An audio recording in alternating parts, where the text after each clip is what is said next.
Sa simple pagtulong mo, mayroong buhay na naisasalba, mayroong pamilyang umaangat. The Senate is now constituted. At ito ang mismong Chinese Coast Guard. Napakinggan ni PBBM. 6 na milyong balotang gagamitin sa A to Z. Kumpleto tayo.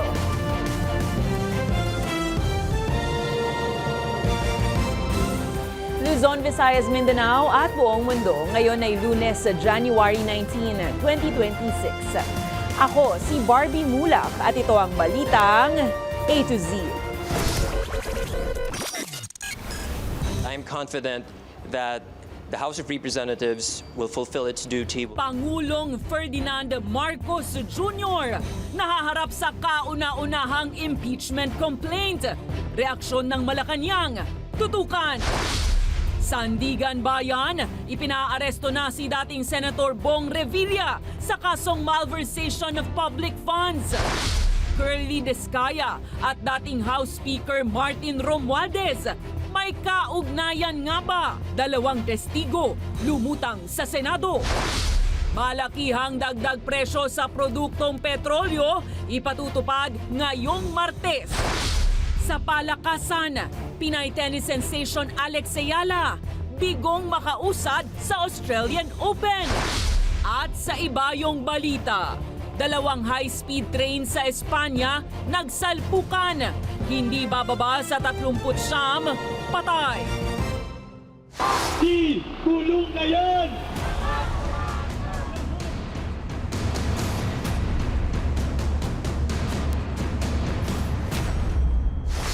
Magandang gabi, pambungad sa ating newscast.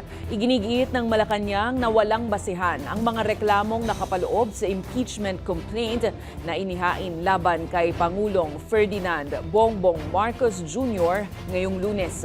Kabilang sa mga batayan ng reklamo ay korupsyon at paglabag sa saligang batas dahil sa naging papel umano ng presidente sa pag-aresto kay dating Pangulong Rodrigo Roa Duterte at sa flood control scandal. Ang balitang A to Z ni Naomi Almohan. Nahaharap ngayon sa kanyang kauna-unahang impeachment complaint si Pangulong Ferdinand Marcos Jr. Ito'y matapos ihain ni Attorney Andre De Jesus ang reklamo sa House of Representatives ngayong Lunes, January 19. Inendorso ito ni Pusong Pinoy Representative Jet Nisay na tinawag ng Malacanang na isa sa umano'y contractors na inirekomenda ng Independent Commission for Infrastructure na kasuhan ng plunder at graft charges. Ang basehan ng impeachment complaint laban sa Pangulo, graft and corruption, betrayal of public trust, at culpable violation of the Constitution.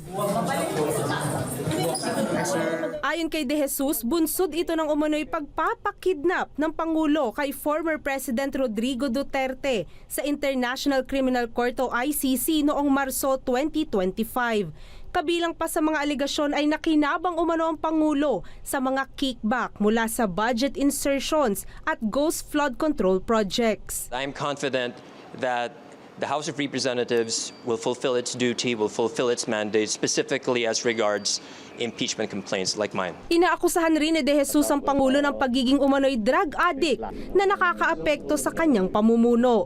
Reaksyon naman ng mga progresibong grupo sa impeachment. Tama lang na impeach si Marcos dahil talagang garapal yung ginawa niyang pagsang-ayon doon sa 2025 budget.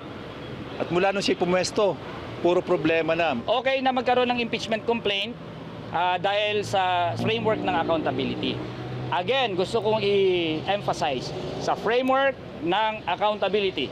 Hindi sa framework ng si Sara Duterte ay magiging presidente ng Pilipinas. May niluluto namang hiwalay na impeachment complaint laban kay Marcos ang Makabayan Bloc sa Kamara at sinabing ilalabas ito sa tamang panahon. Kabilang sa mga alegasyon ng Makabayan Bloc laban kay Marcos, pandarambong o plunder at paglobo ng unprogrammed funds sa national budget na ginamit sa umano'y maanumalyang flood control projects. Hamon naman ang isang mambabatas kay Presidential son at Representative Sandro Marcos kaugnay sa impeachment complaint. Even if he is the majority leader and even if the impeachable officer that is complained of is his father, wala siyang magawa. Sabi naman ng palasyo, nire-respeto nilang demokrasya at kalayaang maghain ng impeachment complaint. Bagamat iginiit na walang basihan ang mga reklamo at matagal na umanong nasagot ang mga ito. Sa kabila nito, magpapatuloy nila sa trabaho ang Pangulo. Para sa Balitang A to Z, Naomi Almojano. Kaugnay niyan, inihayag ni House Senior Deputy Minority Leader at Caloocan City 2nd District Representative Edgar Erice na madaling maibabasura ang impeachment complaint na inihain ni Attorney Andre De Jesus laban kay Pangulong Ferdinand Marcos Jr. Ayon kay Erice, kulang ito sa forma at sustansya pero dagdag ng mambabatas. Kakaiba umano ang naging hakbang ni De Jesus dahil siya rin ang abogadong nagtanggol kay First Lady Liza Marcos noong November 2024 nang maghain ng disbarment case laban kay Attorney Glenn Chong, kaugnay naman sa paninira umano sa unang ginang. Anya, walang matibay na batayan ang inihain na impeachment complaint at hindi ito papasa sa mabusising pagsusuri ng Kamara.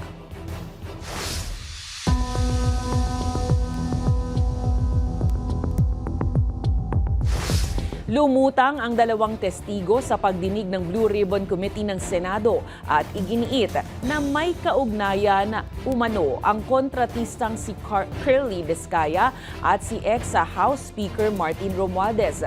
Ang sentro ng alegasyon ay ang bilyong pisong umano'y mansyon ni Romualdez sa Forbes Park na dati nang binanggit ni ex-Congressman Zaldico. Kung makikita niyong personal, si Curly Descaya, makikilala niyo?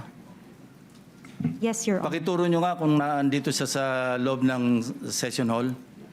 Lapitan niyo na lang kung sino dyan sa among the resource persons. Sa muling pagbubukas ng Senate Blue Ribbon Investigation ukol sa mga anomalya sa flood control scams, isiniwalat ng dalawang testigo na ang kontratistang si Curly Descaya ang mismong nag-renovate ng bahay ng dating House Speaker at pinsan ng Pangulo na si Martin Romualdez. Ang tinutukoy na property, ang mahigit 3,000 square meter house and lot sa number 30 Tamarind Road sa eksklusibong subdivision sa Forbes Park sa Makati City. Salaysay ng dalawang testigo na nagpakilalang staff ng dating umuupa sa bahay. January 29, 2024 ay sinabihan silang kailangan ng umalis agad-agad sa property dahil may bago nang nakabili. Yeah, I was able to talk to your boss, si Mr. Rico Ocampo, and he made mention na meron kayong nakaharap nung you were forcibly being pushed out of the residence. Nabanggit niya si Curly Descaya. Would you confirm that? February 1 po, it was just a short introduction by TJ Conti. He mentioned that he is the contractor. And he also mentioned to us na contractor ako dito Meron din kaming deadline. And then we both asked, baka pwede po namin pakiusapan yung may-ari, yung bagong nakabili ng bahay. And then he also mentioned that si Romualdez ang nakabili. Ayon kina alias Joy at alias Maria, mismong si Descaya umano ang nagmamando sa pagsasaayos ng property. But how did you know that that contractor being referred to by TJ Conti is actually Mr. Descaya? Well, actually, sir, we already mentioned to our boss nung lumabas yung mukha po ni Mr. Descaya. Nasabi ko, kamukha Saan lumabas ang mukha? sa TV po. Your Honor, okay lang po ba tanggalin nila yung face mask nila? Kasi sa totoo lang po, talagang hindi ko sila naaalala kahit sa panaginip ko na naginip ako ng bangungot. It's not for you to identify them, it's for them to identify you. No? Your Honor, wala po kasi ang maalalang transaction at saka that's your option to deny. Dun at dun rin ay itinanggi ni Descaya ang akusasyon. Hindi pa po ako nakakapasok sa South Forbes Park. Hindi ko pa nga alam kung ano mga uri ng mga bahay meron doon. Nang kaya ko lang bilhin po ng mga lupa sa lugar lang po ng mga Pasig na hindi ganun kamahal ang presyo ng lupa. The allegations aired in the Senate are logically and physically impossible. Sa hiwalay na pahayag ni Romualdez sa pamamagitan ng kanyang abogado, iginiit niyang wala ang kanyang pangalan sa kontrata, titulo o payment record ukol sa naturang property. There is no evidence, only hearsay and possibly perjured statements and therefore nothing to answer. Personal kong i-deliver ang 200 million kay Yusek Jojo Cadiz sa number 30 Tamarin Street. Matatandaang November 2025, isiniwalat ni ex House Budget Committee Chief Zaldico sa kanyang tell-all video na personal umano siyang naghatid ng kickback sa parehong address ni Romualdez sa 30 Tamarind Road sa Forbes Park na para umano kay Pangulong Marcos. Pinatahimik ni Senate President Pro Tempore at Blue Ribbon Committee Chairman Panfilo Ping Lacson ang mga kritiko at mga tinatawag niyang hijackers o mga nangingialam na umano'y nagsasamantala sa galit at kahinaan ng publiko sa gitna ng investigasyon sa multi-billion peso flood control corruption scandal. Sa pagbubukas nga ng pagdinig ng Senate Blue Ribbon Committee, diretsahang sinabi ni Lacson na hindi makatutulong sa investigasyon ang ingay at paninira at binigyang diin na ebidensya at hindi ingay ang magpapanagot sa mga may sala. Binalaan din ng senador ang mga tumatawag sa komite bilang walang silbi na anyay hindi lang insulto sa mga miyembro ng panel, kundi pati na rin sa mga Pilipinong sumusubaybay at nakikilahok sa mga kilos protesta laban sa korupsyon. Inaasahan din ng komite na tatalakayin ang kontrobersyal na Cabral Files na umano'y naglalaman ng mga detalye ng mga proyekto at proposals na ipinasok sa National Expenditure Programs na ginamit na batayan sa mga nakaraang national budget.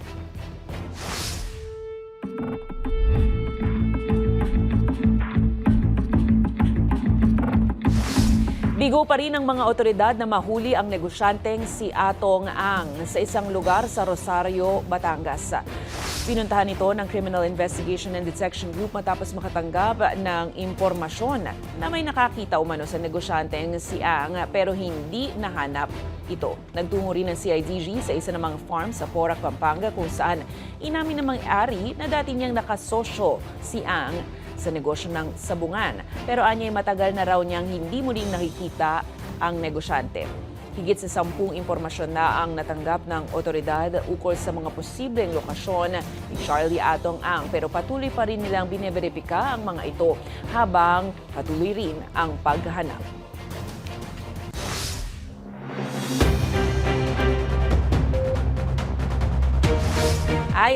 Abiso mga ka-A to Z, magkakaroon ng malakihang dagdag presyo sa produktong petrolyo ngayong Martes. Sa abiso ng ilang mga kumpanya ng langis, nasa piso ang itataas sa kada litro ng gasolina. Piso 50 sentimos naman ang dagdag sa kada litro ng kerosene at diesel. Abot ng tumataginting na 2 piso ang taas sa kada litro. Binabantayan at nakikipag-ugnayan ng Department of Energy sa private sector sa gitna ng pagtaas ng presyo ng langis na iniuugnay naman sa tensyon sa Iran at sa paghina ng piso kontra dolyar. Kaya kung kaya pa, magpakarga po. Samantala, makasaysayan naman ang bagong tuklas na natural gas sa Malampaya East 1 na inaasahang magpapalakas sa energy security at makatutulong sa pagbaba ng presyo ng kuryente sa Pilipinas. Ayon kay Energy Secretary Sharon Guerin, huling nakatuklas ng natural na gas ang Pilipinas. Mahigit 30 taon na ang nakalipas, kaya't itinuturing na makasaysayan ang natuklasan sa Malampaya. Anya, hindi man agad mararamdaman pero posibleng bumaba ang singil sa kuryente sa mga susunod na taon habang nadaragdagan ang supply ng enerhiya kasabay ng pagpasok ng mga renewable source. Ayon naman kay Pangulong Ferdinand Bongbong Marcos Jr., nasa humigit kumulang 5 kilometro silangan ng kasalukuyang Malampaya Field ang Malampaya East 1 at tinatayang may taglay na 98 billion cubic feet na natural gas. This additional resource can help support the government's efforts for the stabilization of our power supply. Ipinagmamalaki rin natin na Pilipino ang nanguna sa drilling na ito. Higit sa lahat, natapos nila ito na walang aksidente o environmental incident. Susunod, Sandigan Bayan, ipinaaresto na si dating Senator Ramon Bong Revilla sa kasong malversation of public funds. At early out ni Alex Ayala sa first round ng Australian Open. Usap-usapan. Abangan ang kumpletong ulat sa pagbabalik ng Balitang A to Z.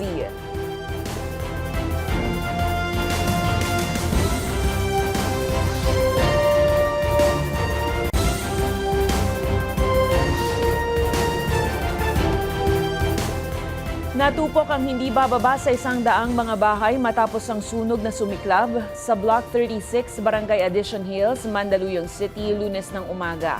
Ayon sa Bureau of Fire Protection, umabot sa ikatlong alarma ang sunog dahil sa mabilis na pagkalat ng apoy sa kabahayan na karamihan gawa sa light materials. Apektado ang nasa mahigit 200 pamilya na nawalan ng tirahan dahil sa insidente. Idineklara naman ng Bureau of Fire Protection na fire under control ang sunog pasado 9 ng umaga habang patuloy na inimbestigahan ang nagsanhi nito.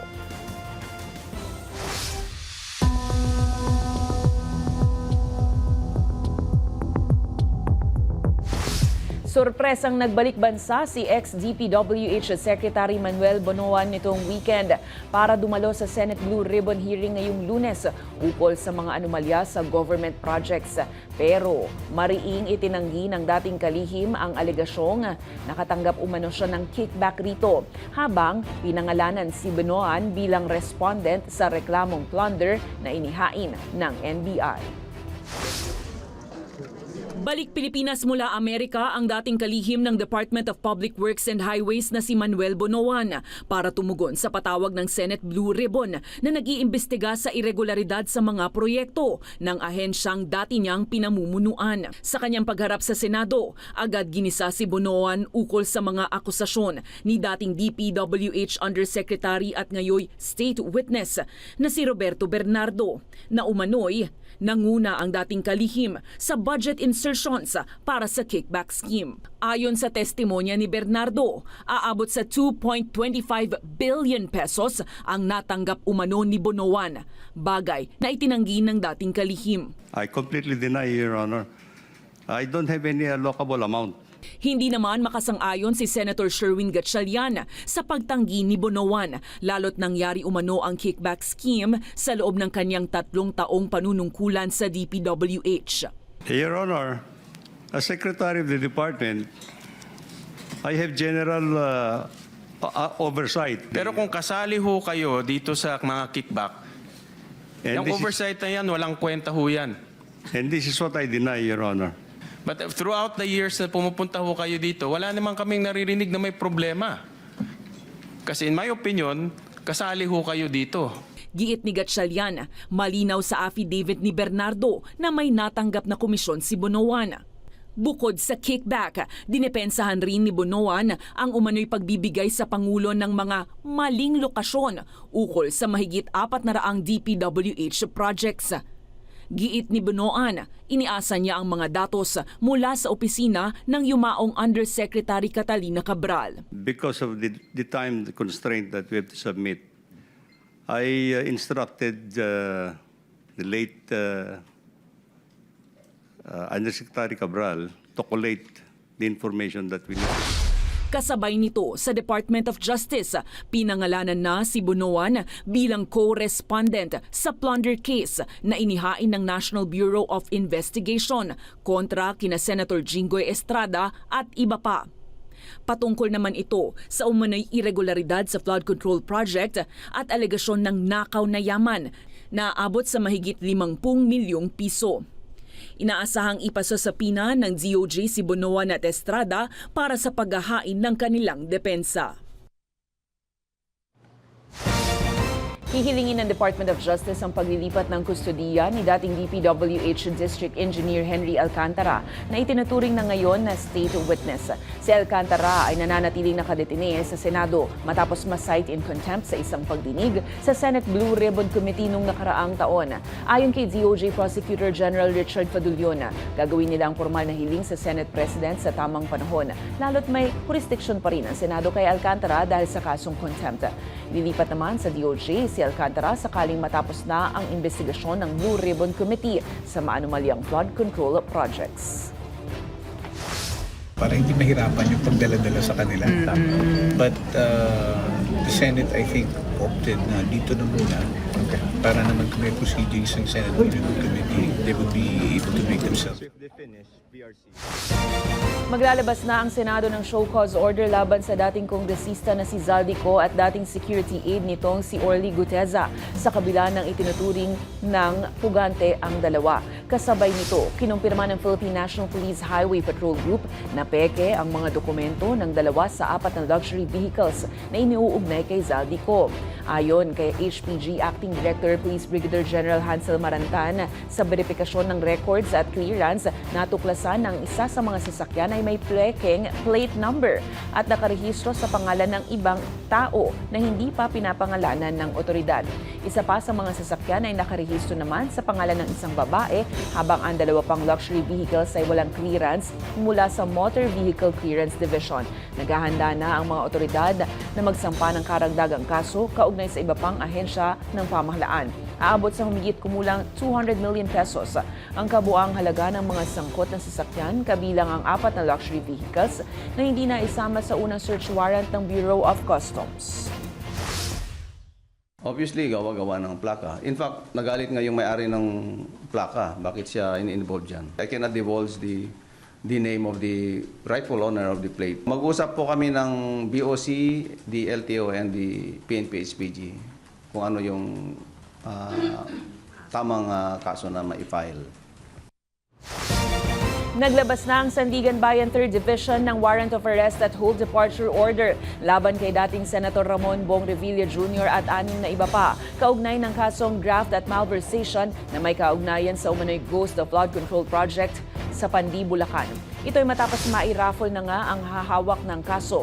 Itinalaga sa 4th Division ng Anti-Graft Court ang graft case na pinamumunuan ni Associate Justice Michael Musni, habang haharapin naman sa 3rd Division na pinamumunuan ni Associate Justice Carl Miranda ang kanyang malversation case. Ayon sa impormasyon ng Office of the Ombudsman, nagsabwatan umano ang mga respondent sa pagpapalabas ng 76 million pesos para sa isang 92.8 million peso na halaga ng Flood Control Project sa Barangay Bonsuran, Pandi, Bulacan na idineklarang tapos na, pero hindi naman umano ito na ipatupad.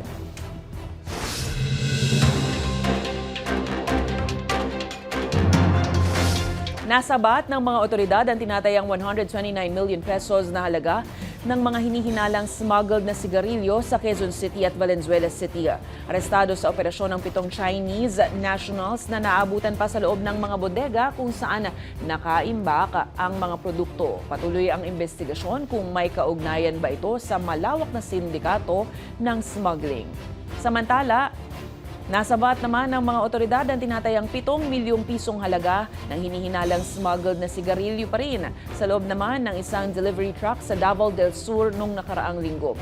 Natuklasan sa isang bukas at walang taong 6-wheeler van ang mahigit 100 master cases ng iba-ibang brand ng sigarilyo.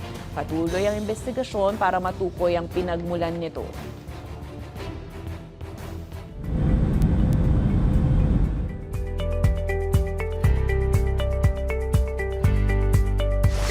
Nagbanggaan ang 2 high-speed train sakay ang daan-daang pasahero sa Spain na ikinasawi ng halos sa 40 at ikinasugat ng mahigit 70 iba pa. Ayon sa State Rail Operator, nadiskaril ang isang tren sa bayan ng Cordoba na biyahe sanang Malaga patungong Madrid.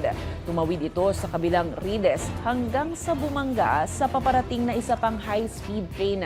Mahigpit namang sinusubaybayan ng Royal Palace ang sitwasyon at nagpaabot ng pakikiramay sa mga pamilya ng mga biktima. Sinuspindi na muna ang mga high-speed train services sa pagitan ng Madrid at mga lungsod sa Andalusia habang nagpapatuloy ang investigasyon.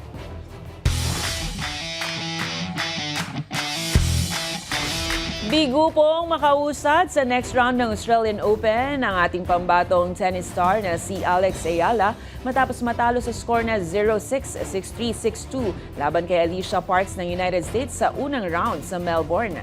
Nagpakitang gilas si Ayala sa first set pero bumawi si Parks sa ikalawang ikalawa at ikatlong set para tapusin ang laban.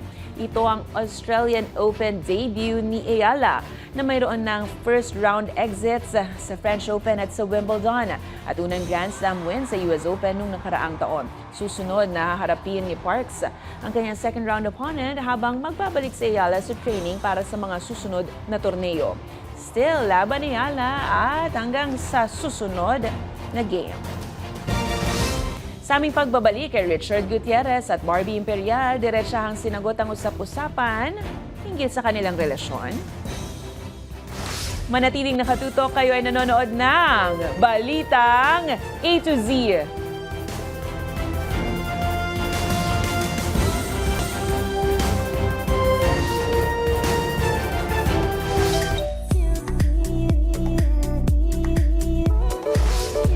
What you see is what you get. Ito nga ang diretsahang naging pahayag ni Richard Gutierrez at Barbie Imperial hinggil sa estado ng kanilang umano'y relasyon na naging usap-usapan sa mahabang panahon. Tila bahala na nga mag-isip ang publiko matapos basagin sa unang pagkakataon ni Richard at Barbie ang kanilang pananahimik at diretsang sinagot ang mga umuugong na balita ukol sa kanilang dalawa. Ayon kay Chard, mas pinipili nilang mamuhay ng pribado at malayo sa social media. Pero paglilinaw ni Barbie, hindi raw sila nagtatago. Sagot nga ng dalawa patungkol sa kanilang relasyon is what you see is what you get. Matatandaan 2024, naging laman ng chismis ang dalawa matapos makitang magkasama sa ilang okasyon. Samantala magkakasama naman ang dalawa sa pinaghahandaang Blood vs. Duty na bagong teleserye ng ABS-CBN ngayong taon.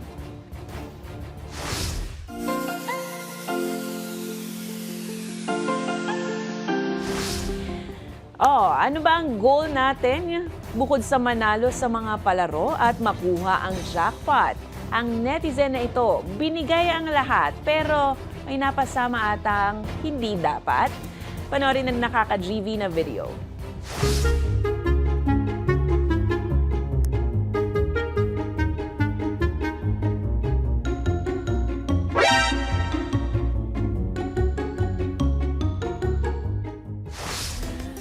Kung kayo po ay may kwentong kakaiba, mga kwento ng pag-ibig at storya na inspirasyon at pag-asa, maaari itong ibahagi. Sumali sa ating Facebook group na Balitang A to Z, panoorin ang replay ng ating programa at sundan ang ating social media pages. Hanapin ang Balitang A to Z. Ang ating pabaong quote of the night ay mula sa 44th President ng United States na si Barack Obama. Sabi niya, ang pagiging Pangulo ay hindi nagbabago kung sino ka. Pero inihahayag nito kung sino kang talaga.